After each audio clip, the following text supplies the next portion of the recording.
Ini menunjukkan bahawa setiap tempat ada zikirnya. Kemudian zikir hari raya. Jangan pula talbiyah di hari Idul Fitri. Di hari raya Idul Fitri, malam hari raya, apa yang paling bagus? Bukan baca Quran. Setelah terbenam matahari. Kerana kemarin kan 30 Ramadan, selesai kita terbenam matahari. Apa yang paling afdal di malam itu? Takbir. Allahu Akbar, Allahu Akbar. La ilaha illallah, Allahu Akbar, walillahil hamd. Itu yang paling afdal, jangan sibuk baca Quran. Karena ada orang Bapak Ibu campur-campur je lah dia. Ini maka perlu kita belajar namanya amalul yaumi wal laila. Dan para ulama sudah menulis itu. Jadi setiap waktu itu ada amalnya. Ada wazifahnya namanya. Ini para ulama.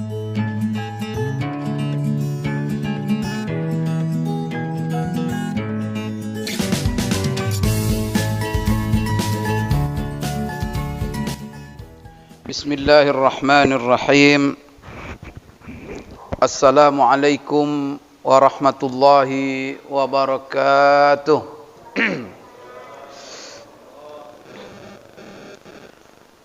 Alhamdulillahi rabbil alamin. Wal aqibatu lil muttaqin. Wala udwana illa ala zalimin. Wassalatu wassalamu ala ashrafil anbiya'i wal mursalin. Wa ala alihi wa ashabihi wattabi'ina lahum bi ihsanin ila yaumiddin, amma ba'd. Allahumma la ilma lana illa ma 'allamtana innaka antal alimul hakim. Rabbana zidna ilma warzuqna fahma. Allahumma inna nas'aluka ilman nafi'a wa rizqan tayyiba wa 'amalan mutaqabbala. قال الله تعالى في كتابه الكريم أعوذ بالله من الشيطان الرجيم إن الذين قالوا ربنا الله ثم استقاموا تتنزل عليهم الملائكة ألا تخافوا ولا تحزنوا وأبشروا بالجنة التي كنتم توعدون نحن أولياؤكم في الحياة الدنيا وفي الآخرة walakum fiha ma tashtahi anfusukum walakum fiha ma tad'un nuzulam min ghafurir rahim. Wa qala ta'ala fastaqim kama umirta wa man taba ma'ak wa la tatghaw innahu bima ta'maluna basir. Bapak-bapak, ibu-ibu, jemaah salat maghrib, hafizakumullah wa ra'akum. Pertama sekali, puji, sanjungan serta syukur yang sedalam-dalamnya, puji yang tidak ada hingga dan batasnya, kita hadapkan kepada Allah. Berusaha kita selalu membasahi bibir kita, menggerakkan lidah kita menyebut asma Allah. Dan karena itu Rasulullah SAW mengajarkan kepada kita zikir, doa, bacaan-bacaan dalam setiap kondisi dan hal kita dalam kehidupan ini. Kalau kita lihat aktivitas kita sehari-hari semuanya ada zikirnya. Umpamanya kita mau buang air, masuk WC, ada aturan, ada zikirnya. Keluar dari WC, ada pula zikirnya. Berwudu, nanti ada zikirnya. Mulai pertama, setelah itu selesai wudu, ada pula zikirnya. Mau pakai pakaian, siap-siap, mau pergi solat, ada pula zikirnya.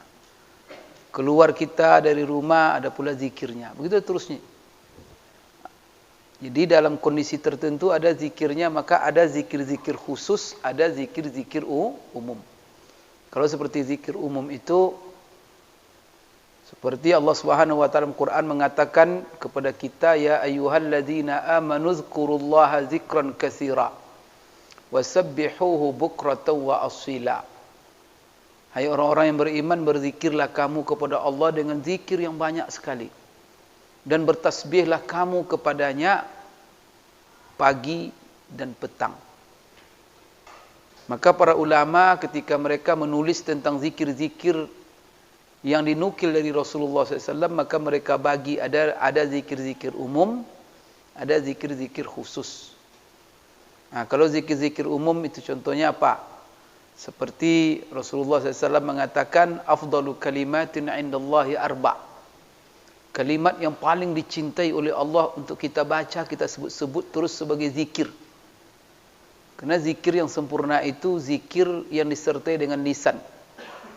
Zikir hati, lisan. Apa kata Rasulullah? 4. Pertama, subhanallah, walhamdulillah, la ilaha illallah, Allahu akbar. Ini zikir ini kapan saja kita baca ini. Sedang berjalan, sedang nyetir, sedang kita bekerja. Dengan syarat jangan dibaca dengan lidah di tempat-tempat yang dilarang, seperti di dalam WC atau kita dalam kondisi kotor. Maka itu tidak boleh. Bahkan kalau di WC kita jawab salam pun tidak boleh. Kemudian tidak boleh juga membawa barang-barang yang di situ ada zikir kepada Allah, menyebut tulisan nama Allah, saya tak boleh. Jadi bagaimana kalau HP ya dimatikan. Jadi ada zikir-zikir umum. Seperti diantaranya juga memperbanyak istighfar. Itu kapan saja. Istighfar ini tidak ada batasannya. Mau 1000, 2000 silakan. Kemudian juga solawat. Solawat ini zikir umum. Kemudian membaca la haula wala quwata illa billahil aliyyil azim. Rasulullah SAW, kalau kita ingin memenuhi simpanan kita di surga, khazanah pahala kita di surga, kalau kita mau simpan banyak-banyak, perbanyaklah membaca la haula wala quwata illa billahil aliyyil azim. Itu termasuk zikir umum itu. Termasuk juga zikir umum.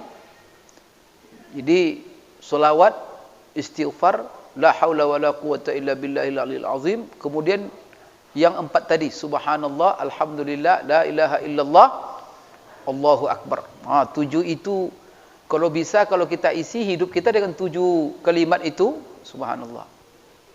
Ada pula zikir-zikir khusus seperti zikir pagi dan zikir sore. Zikir pagi itu ada khusus karena dalam hadis-hadis itu dijelaskan Rasulullah apabila dia pagi hari dan apabila sore hari membaca ini. Berarti itu zikir pagi dan sore. Ada pula zikir khusus pagi. Ada pula zikir khusus sore. Jadi ada zikir yang khusus berhubungan dengan waktu. Tiba waktu ini apa zikirnya. Kemudian ada lagi zikir yang berhubungan dengan amal. Kalau ini kerja kita, ini zikirnya. Seperti solat. Maka jangan dibalik-balik nanti zikir solat itu. Kalau solat itu berdiri baca ayat. Maka kalau dalam kondisi berdiri, itu baca Quran kita. Fatihah atau ayat, setelah itu ayat-ayat yang lain. Pilihan. Kemudian kalau sedang ruku' ada zikirnya. Subhana rabbiyal azimi di antaranya. Maka jangan dibawa nanti subhana rabbiyal a'la dibaca kepada dalam ruku'. Berarti apa? Ini zikir ruku'. Zikir i'tidal. Zikir sujud, zikir antara duduk antara dua sujud. Begitulah seterusnya. Kemudian ada zikir-zikir di tempat-tempat tertentu. Masuk masjid, apa zikirnya? Maka jangan dibaca nanti doa mau tidur masuk masjid. Itu bolak-balik itu. Namanya kan masuk masjid nanti dia baca Bismikallahumma ahya ataupun wa amut. Dia baca itu. Keluar masjid bacanya bangun tidur itu. Maka ada zikir-zikir kadang-kadang. Bapak Ibu, ya itu namanya wazifah yaumiyah. Maka perlu kita pelajari, para ulama menulis buku namanya Amalul Yaumi wal Laila, amalan sehari-hari. Maka salah satu yang mereka apakan jelaskan di situ zikir-zikir di setiap siang malam apa yang kita baca. Supaya nanti kita tahu di sini tempatnya ini bacaannya, ini tempatnya ini bacaannya. Kemudian kalau ini waktunya, kondisinya, ini amal yang paling afdal di situ. Maka jangan diputar-putar. Maka seperti saya kadang-kadang kritik. Kalau dari majelis taklim, apa yang paling afdal? Mendengarkan ustaz, mendengarkan tausiah. Jangan sibukkan membaca Quran. Jangan sibukkan secara sunat. Salah. Nanti umpamanya apa? Kita kedatangan dengan tamu. Maka amal yang paling afdal ketika itu melayani tamu. Jangan sibuk solat duha. Tamu datang kita solat 10 rakaat, tamu menunggu. Nah, ini orang tidak mengerti dia cara beragama. Kenapa? Kalau tamu datang, maka amal yang paling afdal ketika itu menyambut, memuliakan tamu. Nanti ada yang sakit, dia meninggal, maka apa amal? Maka kita takziah, begitulah seterusnya. Seperti umpamanya ketika kita ihram haji umrah, apa zikir yang paling afdal? Maka ketika itu yang paling afdal itu adalah kalimat talbiyah. Kadang-kadang ada jemaah, kalau saya membimbing haji umrah, dia sedang ihram tapi sibuk baca Quran. Karena dia mengira bahawa apa? Baca Quran yang paling afdal, atau dia bertasbih subhanallah, alhamdulillah, la ilaha illallah, Allahu akbar. Dia enggak tahu bahawa sedang ihram itu zikir yang paling afdal itu kalimat talbiyah, yaitu labbaik Allahumma labbaik, labbaik la syarika lak labbaik, innal hamda wan ni'mata lak wal mulk la syarika lak. Sehingga zikir itu tidak dibaca kecuali waktu ihram. Maka jangan pula nanti orang bawa kalimat talbiyah mau pergi ke masjid dari rumah, labbaik Allahumma labbaik, labbaik la syarika lak labbaik, atau tak masuk. Diketawain orang, kenapa tidak itu sunnahnya? Kadang-kadang dia tidak luput talbiyah, baca Quran banyak. Padahal Rasul katakan al-hajju, apa kata Rasulullah SAW? Yaitu al-ajju wal-aqq. Apa yang haji itu? Yaitu membaca talbiyah banyak-banyak, kemudian menyembelih. Ini menunjukkan bahawa setiap tempat ada zikirnya. Kemudian zikir hari raya, jangan pula talbiyah di hari Idul Fitri. Di hari raya Idul Fitri, malam hari raya, apa yang paling bagus? Bukan baca Quran. Setelah terbenam matahari, karena kemarin kan 30 Ramadan, selesai kita terbenam matahari, apa yang paling afdal di malam itu? Takbir, Allahu Akbar, Allahu Akbar, la ilaha illallah, Allahu Akbar, walillahil hamd. Itu yang paling afdal, jangan sibuk baca Quran. Karena ada orang Bapak Ibu campur-campur je lah dia. Ini maka perlu kita belajar namanya amalul yaumi wal laila. Dan para ulama sudah menulis itu. Jadi setiap waktu itu ada amalnya, ada wazifahnya namanya oleh para ulama. Kemudian zikir itu juga berakhir kapan? Berakhir takbiran kita itu sampai imam naik mimbar. Selesai khutbah tidak ada lagi takbiran. Karena takbiran di hari Idul Fitri sampai imam naik mimbar cuma. Sebagian masjid Pekanbaru ini saya dengar juga sampai asar juga takbir. Ini kan tidak jelas ini kan. Apakah kita perlu belajar Bapak Ibu sekalian? Tapi kalau Idul Adha betul. Kalau Idul Adha itu malah sebagian takbirannya dimulai tanggal 1. Tapi sunnahnya itu adalah ya dimulai di malam 10 itu, dari terbenam matahari. Sampai nanti terakhir hari tasyrik, yaitu hari ke-13. Maka ada namanya situ zikir mutlak, ada zikir muqayyad. Artinya apa?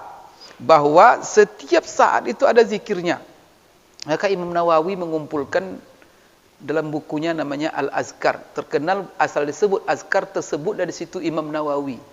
Karena dialah yang paling hebat dalam menulis, mengumpulkan hadis-hadis dari Rasulullah SAW yang menjelaskan zikir-zikir harian itu.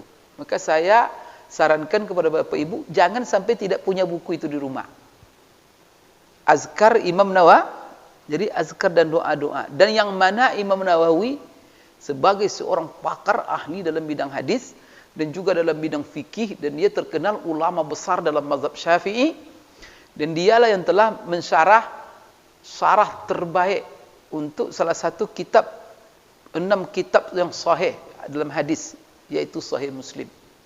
Di Sahih Muslim itu ada syarahnya yang terbaik. Apa syarah terbaik? Coba tanya ustaz-ustaz atau orang-orang ahli. Apa syarah Sahih Muslim yang terbaik? Pasti mereka akan mengatakan yaitu syarah Sahih Muslim yang disyarah oleh Imam Nawawi. Beliau ini banyak menulis buku. Maka Bapak Ibu mendengar buku Riyadhus Shalihin, itu dia juga itu. Kita mendengar buku hadis Arba'in, itu juga Imam Nawawi. Dan dia juga menulis buku yang terkenal, yang boleh dikatakan Imam Nawawi ini 40 ya umurnya. Tak sempat menikah dia Bapak Ibu sekalian. Hidup membujang dia sampai dia meninggal. Tapi umurnya tak panjang. Tapi kalau dihitung, buku yang ditulisnya dengan umur yang diberikan Allah, kadang tak masuk akal kita. Maka ulama mengatakan, beliau ini pasti diberikan karamah. Karena buku dikarangnya luar biasa. Kemudian setiap buku yang dikarangnya, itu berkahnya luar biasa kebaikannya. Bukan hanya dibaca dan dikaji oleh orang-orang awam, umat Islam secara umum, tetapi apa? Ulama-ulama besar yang mendapat manfaat dari seluruh tulisan-tulisannya. Dan setiap buku yang tulisnya itu berkah. Sehingga boleh dikatakan tidak ada rumah orang Islam kecuali ada di dalam rumahnya buku Arba'in. Tak ada nanti rumah orang Islam kecuali punya Riyadhus Shalihin. Tahu, itu kan berkah itu. Berapa Bapak Ibu? Dari generasi, beliau meninggal sekitar tahun 600 sekian. Yaitu di abad ke-7. Sekarang ini kalau dari, kita sekarang 1400, 400, lebih kurang 800 tahun yang lalu. Beliau ini, 800-700 sekian tahun. Buku-buku itu dikarangnya. Sekarang tuh masih segar buku-bukunya dibaca. Dan sangat bermanfaat. Karena mengajarkan kepada kita bagaimana hidup sesuai dengan yang dicontohkan oleh Rasulullah SAW. Saya punya kajian-kajian juga Bapak Ibu. Amalan sehari-hari.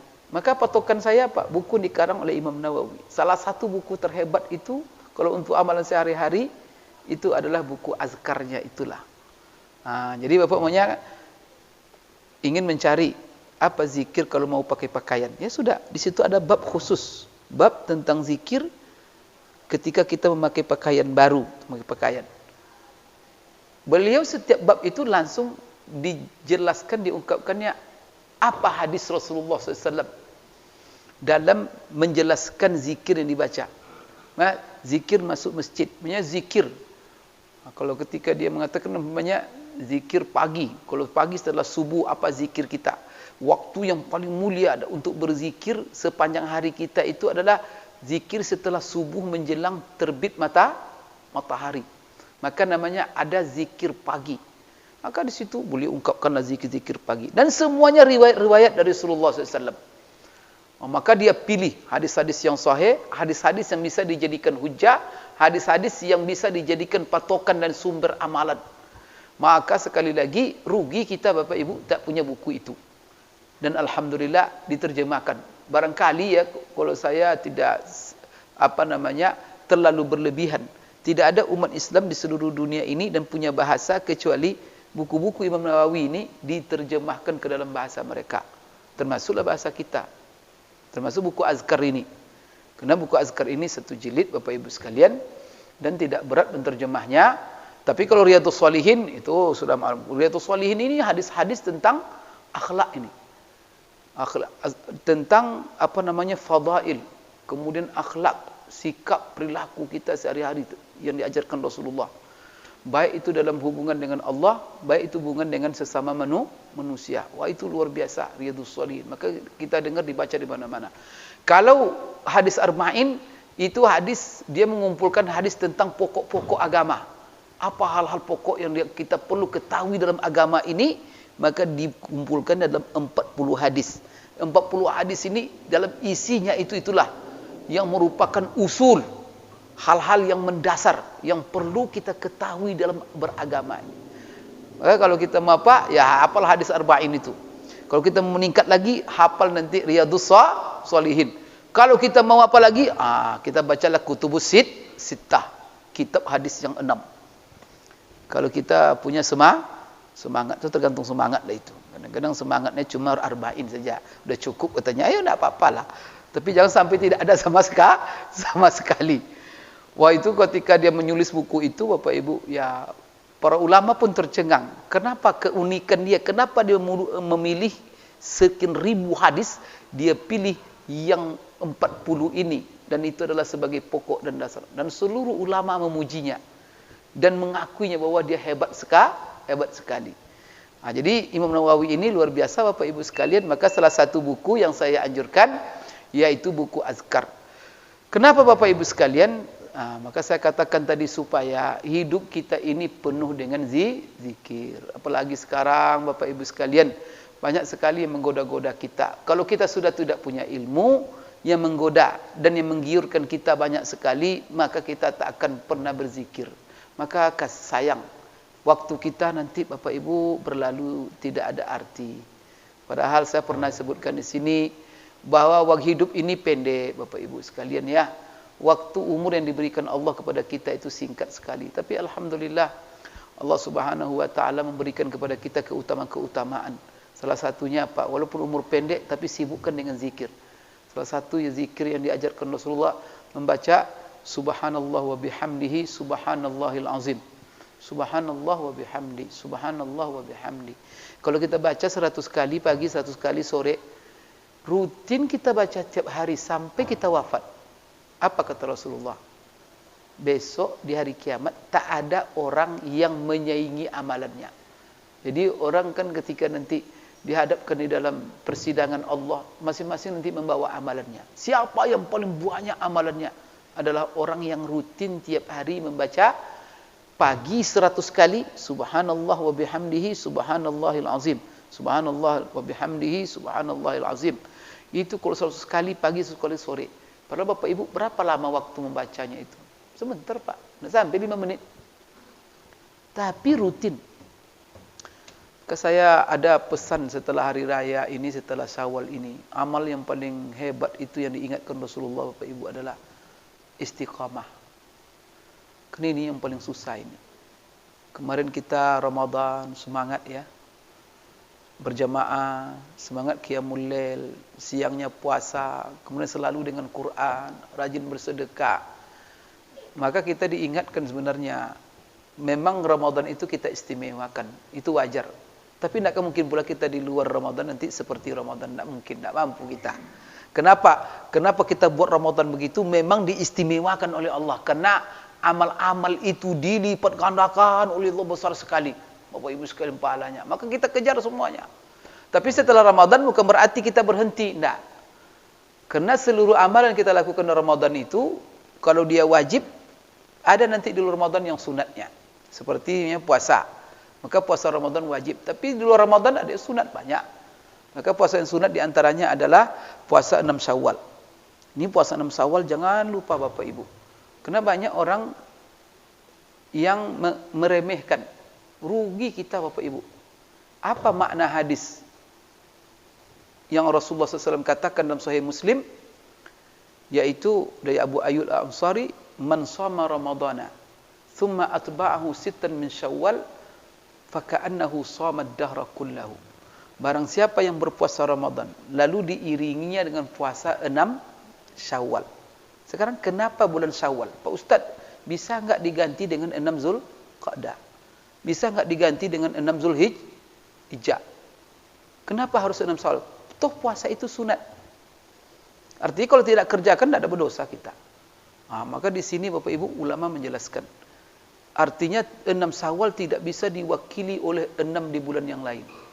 Karena pahala sebenarnya dalam faka'annama shama ad-dahra, kemudian Rasulullah hubungkan dengan puasa Ramadan. Jadi puasa Ramadan itu Bapak Ibu kan pahalanya kan luar biasa.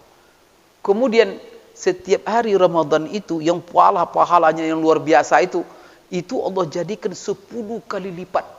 Maka 10 kali lipat puasa Ramadan itu bayangkan. Kalau kita onggok semuanya pahalanya itu sampai ke langit mungkin 1 hari itu. Itu 1 hari. Maka setiap hari Ramadan itu 10 kali lipat dengan pahala puasa Ramadannya. Berapa itu? Maka kalau kita puasa Ramadan 30 hari, maka 30 kali 10 menjadi 300. Kemudian Bapak Ibu disuruh kita menambah syaratnya 6 Syawal. Kalau disebut Syawal berarti tak masuk yang lain. Disambung dengan 6 Syawal, maka berarti dia sudah terhitung puasa setahun penuh. Puasa setahun penuh maksudnya apa? Setahun penuh dia puasa dengan pahala puasa Ramadan itu maksudnya. Jadi setahun, coba bagaimana Allah memberikan kepada kita keutamaan. Padahal sebulan, tapi dapatnya pahala setahun. Sama nih Bapak Ibu, Kita ni solat 5 waktu, pahalanya tetap pahala 1 waktu 10. Berarti 5 waktu, solatnya cuma 5, tapi pahalanya 50. Maka Ramadan itu 30 hari, tapi pahalanya 300 hari. Tapi belum sampai ya Allah setahun. Maka apa? Sambung 6 Syawal. Maka 6 Syawal itu pahalanya sama dengan pahala hari Ramadan. Maka orang yang puasa 6 Syawal berarti Bapak Ibu sekalian, dia puasa setahun penuh dengan pahala Ramadan. Kalau dia 6 hari Zulqa'dah, maka dia dapat pahala hari sunat biasa. Coba bayangkan itu. Maka ini kan belum habis Syawal ini. Maka belum siapa yang belum sempat menamatkan puasa 6 Syawal, maka 6 Syawal ini harus berturut-turut. Bapak Ibu tidak harus berturut-turut. Yang mengatakan berturut-turut afdalnya itu cuma Syafi'iyah dan juga sebagian mazhab Hambali. Maka ulama mereka mengatakan disunatkan setelah hari raya Idul Fitri, langsung hari keduanya puasa 6 Syawal. Berarti sampai hari ke-7. Dan disunatkan berturut-turut Syafi'iyah. Sedangkan ulama lain ada yang mengatakan makruh hukumnya puasa 6 Syawal setelah hari raya Idul Fitri. Siapa di antaranya? Imam Malik, termasuk Imam Abu Hanifah. Makruh hukumnya puasa langsung setelah hari raya Idul Fitri itu. Maka afdalnya puasanya apa? Mereka mengatakan afdal puasanya di ujung Syawal. Kalau bisa apa? Dibagi-bagi. Belum setiap minggu ambil 2 hari. Boleh Senin Kamis sambil puasa Senin Kamis, niatkan 6 Syawal, nanti otomatis di situ dapat juga puasa. Tentu utamanya 6 Syawal, tapi karena dia dilaksanakan Senin Kamis, otomatis puasa Senin Kamis juga dapat. Jadi Imam Malik mengatakan, maka kalau Bapak Ibu nanti membaca buku, ada namanya kitab fikih, Imam Malik mengatakan makruh puasa 6 Syawal. Itu maksudnya bukan puasa 6 Syawal itu dimakruhkannya, tetapi apa? Makruh puasa 6 Syawal setelah hari raya Idul Fitri. Kenapa? Karena nanti dengan apa? Dengan kita kalau puasa itu menyerupai Syawal nanti dengan Ramadan. Oleh karena itu Idul Fitri Syawal itu Allah khususkan untuk hari raya. Hari raya itu adalah hari makan dan minum. Maka tidak dianjurkan, kata Imam Malik, orang di hari raya di awal-awal Syawal itu mereka berpuasa. Karena mereka akan menerima tamu. Banyak orang bersilaturahim. Maka itu hari makan, hari bergembira, hari bersenang-senang. Dan dia puasa. Maka apa? Itu bertentangan dengan nilai hari raya katanya. Nilai dengan oleh karena itu makruh hukumnya. Maka kalau mau puasa, sunatnya itu di akhir. Maka Bapak Ibu sekalian tidak masalah. Artinya apa? Ulama semuanya, bahkan Syafi'iyah sendiri yang mengatakan afdalnya setelah hari raya, mereka juga tetap mengatakan kalau ada yang memilih puasa di akhir-akhir Syawal 6 hari, tetap mendapat pahala 6 Syawal. Dan apakah harus berturut-turut? Tidak harus berturut-turut. Maka apa? Bisa dibagi-bagi. Kemudian Bapak Ibu sekalian, bisa digabung niat yang lain. Tapi kalau seandainya digabung, tidak ada juga masalah. Seperti Senin Kamis.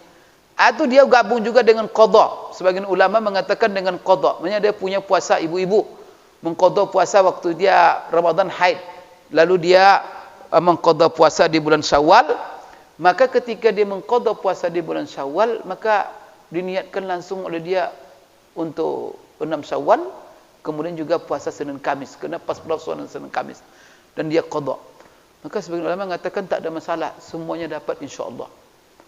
Maksudnya dia mengqadha, tapi niatnya harus qadha. Qadha niat utamanya, sedangkan niat yang sunat itu mengikut. Maka jangan dibalik. Niat sunat pertama, setelah itu baru qadha mengikut, atau tidak sah kata para ulama. Sama itu Bapak Ibu kalau kita hari Jumat. Ada seorang bapak, dia junub pagi Jumat itu. Maka mandi dia. Maka berarti ada dua mandi. Ada mandi Jumat, ada mandi junub. Kira-kira bapak mandi berapa kali? Namanya niat mandi dulu. Wah ya Allah, aku berniat mandi junub. Setelah mandi, bilas apa semuanya, mandi lagi. Ya Allah, aku mandi sunat. Begitu. Wah, tidak Bapak Ibu. Apalagi kalau kita tidak ada masalah, mungkin 2 kali mandi Pak. Kalau di Arab air susah. Dua kali mandi. Oleh karena itu apa? Cukup satu mandi saja. Tetapi apa? Diniatkan yang besar. Yang besarnya apa? Junub. Oleh karena itu, niatkan mandi junub, otomatis mandi Jumatnya ikut. Nah, maka tapi jangan, kalau kita niatkan mandi junub, maka mandi Jumatnya ikut. Tapi kalau kita niatkan mandi Jumat saja, mandi junubnya tak ikut, maka tak sah nanti. Begitu caranya itu. Masuk juga kita ini, masuk ke masjid, kan ada solat ini. Ini mau apa namanya, zuhur lah umpamanya. Zuhur itu kan ada dua rawatib qabliyah zuhur, ada rawatib ba'diyah. Maka ketika kita masuk masjid, ini mau qomat lagi, tinggal dua rakaat. Maka pas masuk, pertama ada solat tahiyat masjid. Yang kedua kepengen juga rawatib 2 rakaat qabliyah zuhur. Karena rawatib qabliyah zuhur itu sunat muakkad, berat penekanan hukumnya. Karena ada 10 sunat rawatib yang jangan ditinggalkan, itu muakkad semua. 10 rakaat. 2 rakaat sebelum subuh, 2 rakaat sebelum zuhur, 2 rakaat setelah zuhur, 2 rakaat setelah maghrib, 2 rakaat setelah isya. Maka kalau yang sebelum isya itu agak ringan itu. Sunat rawatib saja. Tapi kalau yang rawatib ba'diyahnya muakkad, jangan tinggalkan. Kalau kita tinggalkan rawatib qabliyah isya kena taklim, tidak masalah. Tapi yang ba'diyahnya kerjakan. Tapi kalau kita masuk umpamanya qabliyah zuhur itu, ini sudah muqamat ini, kita cuma punya peluang 2 rakaat. Bagaimana? Apakah kita niatnya tahiyat masjid? Rugi kita. Maka niatnya langsung rawatib. Maka niatkan rawatib qabliyah zuhur 2 rakaat, maka tahiyatnya include, dan itu otomatis kita dapatkan. Begitu caranya. Tapi kalau bapak niatkan tahiyat masjid, tak dapat rawatib. Namun kalau seandainya punya waktu, maka dipisah lebih baik. Maka ada pahala-pahala itu Bapak Ibu sekalian, kalau boleh digabungkan. Tetapi ingat, ketika dia dipisah tak sama pahalanya ketika dia digabungkan. Maka seperti tadi, di situ juga qadha, di situ juga 6 Syawal, di situ juga Senin Kamis 3. Tapi ada orang sama pahalanya, qadha tersendiri, 6 Syawal sendiri, Senin Kamis sama itu. Tidak sama. Jadi pahala ibadah yang boleh digabungkan, dan kalau kita kerjakan dengan menggabungkannya, maka, dan ada orang yang mengerjakannya dengan tersendiri, yang mengerjakannya mustaqillah, itu jauh lebih besar pahalanya Bapak Ibu sekalian dibandingkan orang yang menggabungkan ibadah tersebut. Jadi ini yang saya ingatkan dalam masalah setelah Syawal ini, istiqamah. Maka puasa kemarin yang di Ramadan itu ada setelah Syawal. Maka setelah Syawal ini apa puasa menjelang Ramadan besok yang wajib? Kalau yang wajib itu ya nazar. Kemudian kalau yang sunat banyak. Kalau yang sunat itu diantaranya adalah 6 Syawal. Setelah 6 Syawal puasa Senin Kamis. Kemudian kalau sudah puasa Senin Kamis, nanti puasa hari Arafah. Kemudian memperbanyak puasa juga di 10 hari pertama bulan Zulhijjah. Itu juga dianjurkan kita memperbanyak puasa. Kemudian sekarang ini di Syawal ini, kini bulan haji namanya. Di dalam Al-Quran Bapak Ibu dijelaskan ada 2 macam kategori bulan. Ada namanya bulan haji, ada bulan-bulan haram. Kalau bulan haji apa kata Allah? Al-hajju ashhurum ma'lumat. Haji itu dilaksanakan pada bulan-bulan yang telah ditentukan. Apa bulan haji? Bulan haji itu 3. Syawal, Zulqa'dah, Zulhijjah. Apa maksudnya ini bulan haji? Kalau Bapak Ibu kita berangkat hari ini, pergi kita ke Mekah kalau dibolehkan, di miqat kita berniat, ya Allah aku berniat haji, sah niatnya. Maka dia pakai pakaian ihram sampai nanti wukuf di padang Arafah. Kalau dia mengambil haji ifrad, sah itu. Mulai 1 Syawal kemarin kalau dia berniat pergi haji, ihram dia, bisa dia ihram sampai nanti sah hajinya.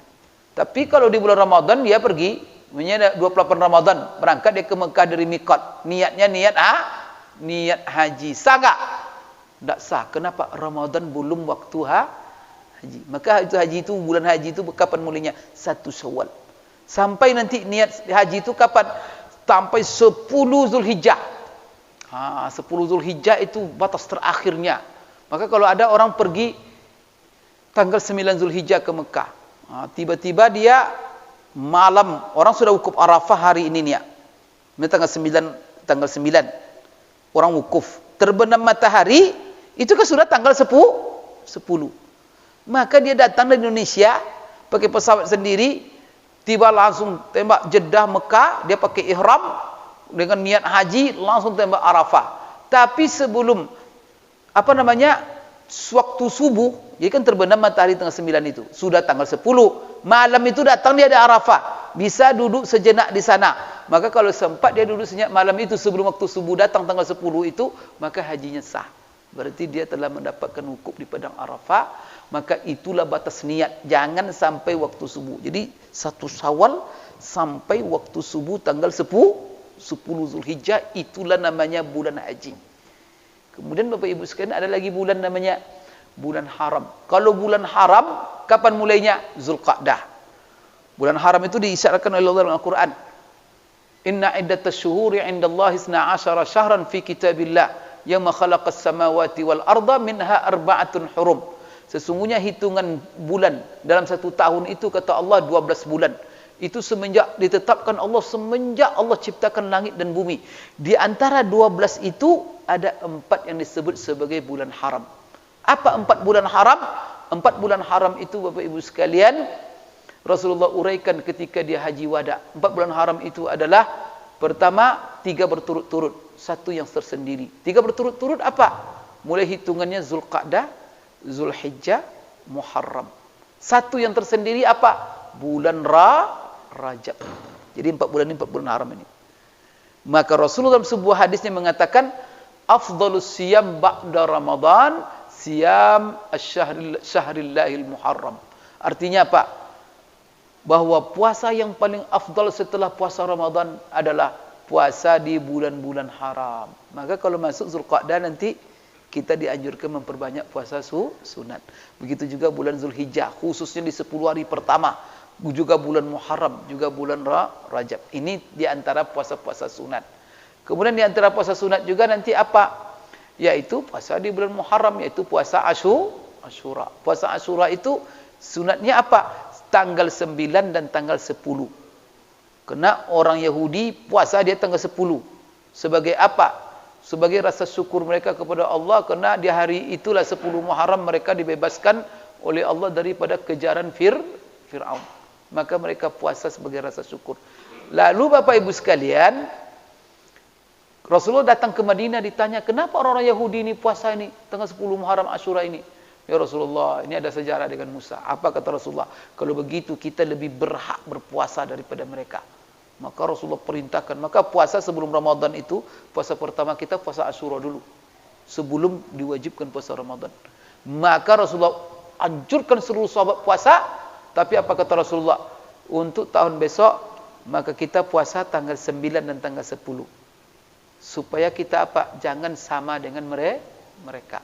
Kalau mereka tanggal 10 saja, maka kita 9, 10. Maka Asyura itu nanti Tasu'a Asyura. Kemudian kalau bisa apa? Tidak ada masalah. 9, 10, 11. Jadi kata para ulama, kalau tidak bisa 9, 10, 10, 11. Tapi jangan tersendiri. Karena tersendiri itu menyerupai Yahudi. Maka kalau tidak bisa 9, 10, 10, 11. Kalau digabung ketiganya, ya juga tidak ada masalah. Setelah itu Bapak Ibu, ada lagi nanti puasa 3 hari setiap bulan. Ini 3 hari setiap bulan ini bisa memilih. Bisa di awal 3 hari. Jadi puasa 3 hari setiap bulan ini ada 2 macamnya. Ada boleh di awal, boleh di tengah, boleh di akhir. Tapi ada yang 3 hari tiap bulan namanya puasa hari putih. Yaitu setiap hari 13, 14, 15 setiap bulan.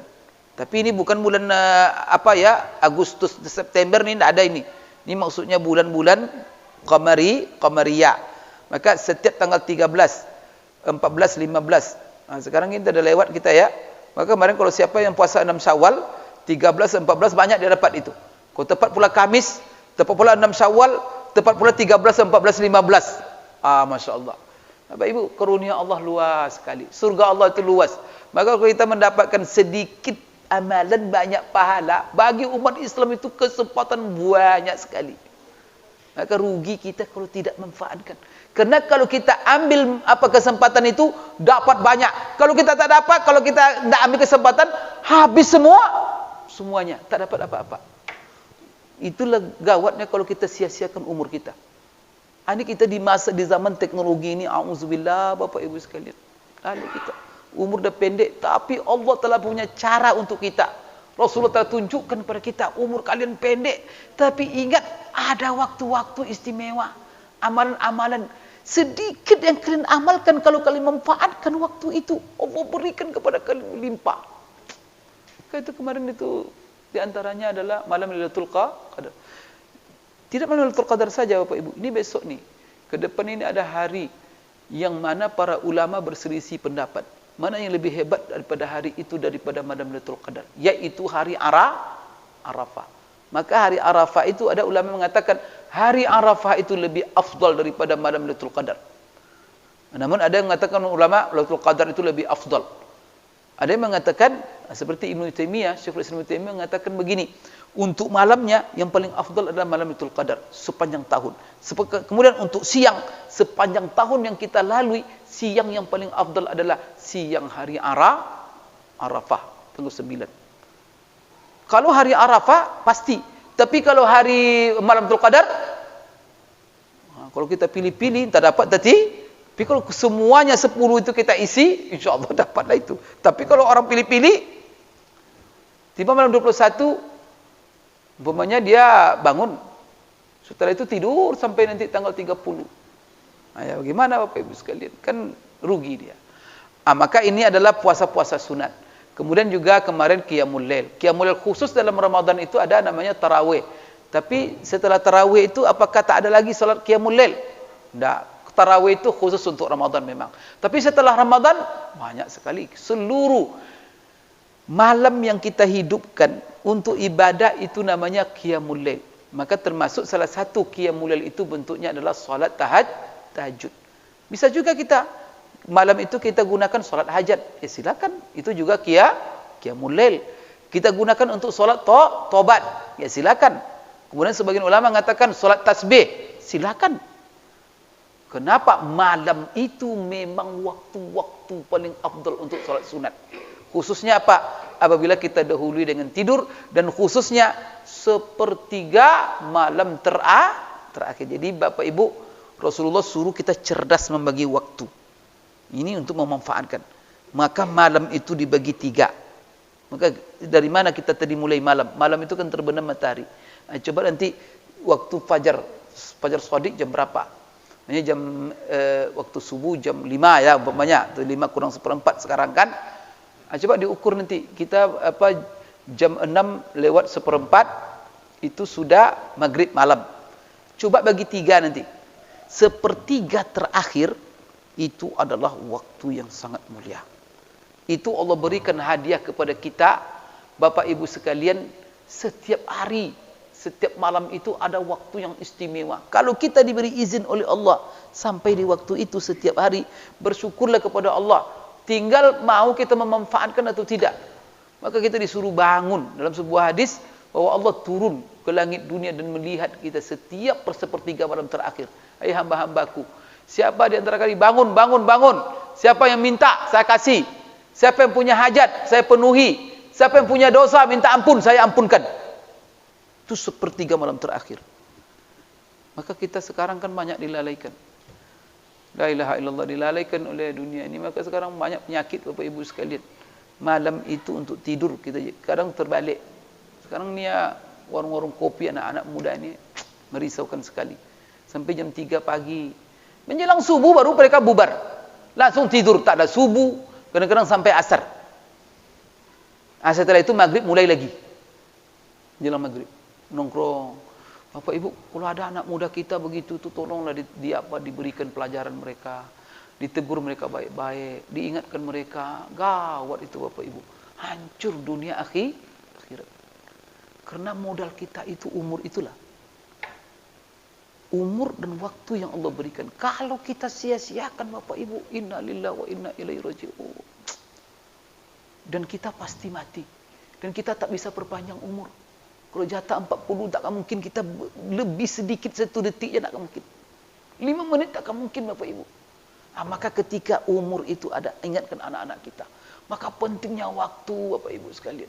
Itulah maka Ramadan kemarin mengajarkan kepada kita pentingnya waktu. Kapan waktu sahur, kapan waktu berbuka, dari waktu kapan kita berpuasa sampai kapan kita berbuka nanti. Di malamnya apa kita isi, semuanya ibadah.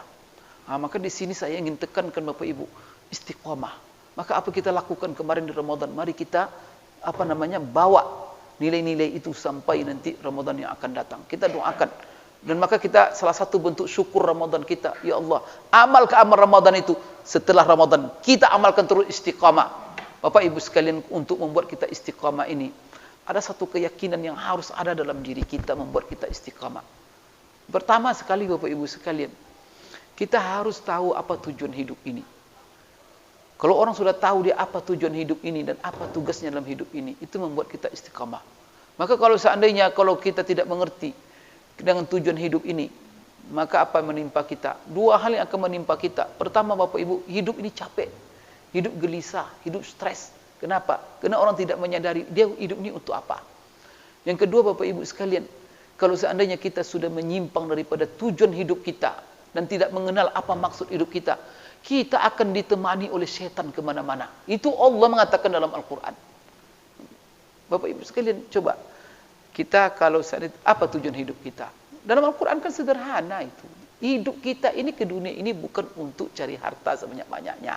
Kita bukan untuk cari pangkat. Kita bukan untuk mengumpulkan dunia. Kita bukan untuk Bapak Ibu memuaskan hawa nafsu. Hidup ini kata Allah, wa ma khalaqtul jinna wal insa illa liya'budun. Hidup ini hanya untuk ibadah. Itu adalah adatul hasr namanya. Tidak lain.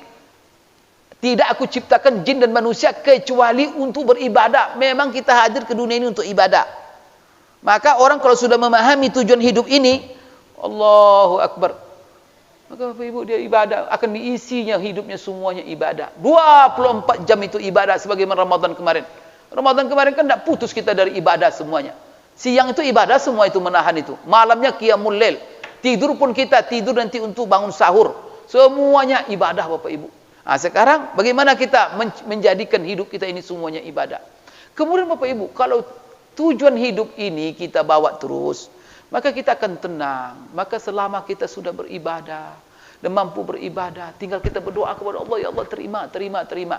Tetapi kalau kita tidak menyadari apa yang menjadi tujuan hidup kita, apa yang akan jadi musibah Bapak Ibu, capek kita hidup ini, lelah kita hidup, stres, depresi, kecewa, iri, dengki, banyak penyakit Bapak Ibu, penyakit hati, penyakit badan, lelah hidup ini.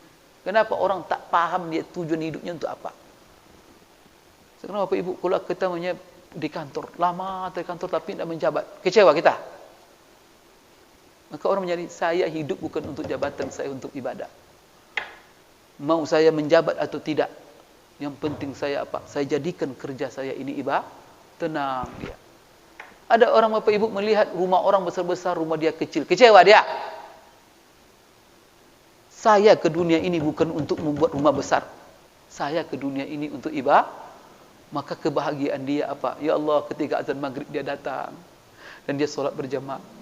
Setelah itu dia duduk taklim, solat isya, kemudian dia pulang ke rumah untuk ibadah. Bahkan apa nanti dia keluar dari pintu masjid, ya Allah, saya pulang sementara untuk istirahat tidur, untuk apa? Sambil menunggu solat subuh, ibadah semuanya. Maka dia tidak akan kecewa sedikit pun Bapak Ibu. Mau ditimpa sakit dia tidak akan kecewa, dia tidak akan stres. Enak hidupnya. Maka orang kalau sudah Bapak Ibu mengenal apa tujuan hidup ini, maka dia hidup untuk Allah, hidup bersama Allah, hidup di atas syariat Allah sampai akhir hayatnya. Tapi kalau seandainya tujuan hidup ini tidak kita sadari dan kita tidak pahami dan tidak kita bawa selalu dalam kehidupan kita, musibah demi musibah Bapak Ibu. Maka kalau sudah tahu kita dan kita sadari, bagaimanapun dunia ini Bapak Ibu tidak akan ada sedikit pun menggelisahkan kita. Tenang hidupnya. Maka apa kata Allah dalam Quran? Ala bizikrillahi tatmainnul qulub. Ketenangan itu ada dalam hidup bersama Allah. Bapak Ibu sekalian, kalau seandainya ini bukan ini yang cara hidup kita gelisah, Kenapa gelisah? Karena dia cari dunia, dunia tidak dapat. Orang dapat, dia tak dapat. Orang dapat jabatan, dia tak dapat. Kecewa, stres, apa. Dia kira apa? Hidup ini gaya untuk jabatan. La ilaha illallah. Bapak Ibu, ada lagi satu hal. Wa man ya'shu an dzikrir rahman nuqayyid lahu syaitanan huwa lahu qarin. Artinya apa? Barang siapa yang berpaling daripada mengingat Allah, hidup bersama Allah, hidup bersama ayat-ayat Allah, hidup di atas syariat Allah. Apa? Nuqayyid lahu syaitanan. Akan kami ikatkan untuk mereka itu syaitan. Maka apa? Dan syaitan itu qarin, akan menyertai hidupnya. Maka apa? Tidur bersama setan, buang air sama setan, makan dikawal setan. Pokoknya setan semua. Memandang setan juga ikut di situ. Dia semuanya setan. Astagfirullahaladzim, Bapak Ibu. Maka kita akan dikelilingi oleh setan dan akan dibimbing hidup kita oleh setan. Maka itulah di dalam surah Yasin Allah katakan wa an ya'buduni hadza siratum mustaqim. Jadi di sini Allah katakan beribadalah hanya kepadaku. Hadza siratum mustaqim, dan inilah jalan istiqamah. Bapak Ibu sekalian, maka istiqamah itu hidup dalam ibadah. Maka niatkan semuanya, apapun yang kita lakukan adalah ibadah kepada Allah Subhanahu wa taala, dan kita istiqamah. Dan mari kita Bapak Ibu dengan Ramadan kemarin dan di Syawal ini, niat kita, kemudian semangat kita untuk beribadah ini semakin tinggi. Dan sekalipun kita tidak melaksanakan sebagai Ramadan, tapi jangan lupa, ya minimal puasalah Senin Kamis. Kalau tidak puasa Senin Kamis, 3 hari 1 bulan. Kalau tidak bisa juga, ya minimal nanti hari Asyura, hari Arafah. Tapi jangan sampailah mulai 1 Syawal sampai menunggu Ramadan nanti tak ada puasa. Itu keterlaluan Bapak Ibu sekalian ya. Sekarang Bapak Ibu ya, dokter-dokter di barat saja, tidak orang Islam Pak ya, bukan orang Islam. Mereka bilang apa? Kalau hidup mau sehat, puasa 3 hari sebulan. Itu orang non-muslim. Dokter-dokter tua yang berfatwa. Kalau hidup mau sehat 3 hari tiap bulan. Itu sudah dipatwakan Rasulullah 1500 tahun yang lalu. Kalau hidup mau sehat, ini minimal 3 hari. Dan kita bukan cuma 3 hari, Senin bahkan puasa yang paling afdal puasa Nabi Daud, sehari puasa. Tapi ingat Pak ya, jangan puasa sampai Daud nanti kalau kita punya kewajiban. Itu maksudnya adalah selama kita tidak mengurangi kewajiban-kewajiban kita dan kita bisa puasa Nabi Daud, silakan. Tapi kalau puasa Nabi Daud terbengkalai urusan yang wajib, tidak bisa membayar nafkah, kemudian kerja yang wajib di kantor tidak bisa maksimal, tak boleh itu. Maka sempurnakan yang wajib, baru kerjakan yang sunat. Tapi kalau nanti yang wajib, yang sunat kita kerjakan tidak mengurangi yang wajib, silakan. Bapak Ibu sekalian, mudah-mudahan Bapak Ibu puasa kita diterima Allah. 6 bulan Bapak Ibu, ingat ya, para sahabat setelah Ramadan mereka minta ampun kepada Allah atas seluruh kekurangan Ramadan kemarin. Setelah itu mereka berdoa kepada Allah supaya diterima puasa mereka. 6 bulan berikutnya baru mereka berdoa supaya Allah panjangkan umur mereka bertemu dengan Ramadan yang akan datang. Maka waktu 6 bulan ini banyak beristighfar, banyak berdoa supaya diterima yang kemarin. Nanti 6 bulan berikutnya kita berdoa semoga Allah panjangkan, berikan kesehatan, jumpa dengan Ramadan yang akan datang. Mudah-mudahan kita semua panjang umur kita dan kita diampunkan dosa-dosa kita oleh Allah. Kemudian ibadah kita selama Ramadan diterima oleh Allah. Dan kita dalam kehidupan ini sampai Ramadan akan datang tetap bisa istiqamah. Amin ya rabbal alamin sampai akhir hayat kita. Aqulu qouli hadza wa astaghfirullah li wa lakum. Subhanakallahumma rabbana wa bihamdik asyhadu an la ilaha illa anta astaghfiruka wa atubu ilaik. Wabillahi taufiq wal hidayah. Assalamualaikum warahmatullahi wabarakatuh.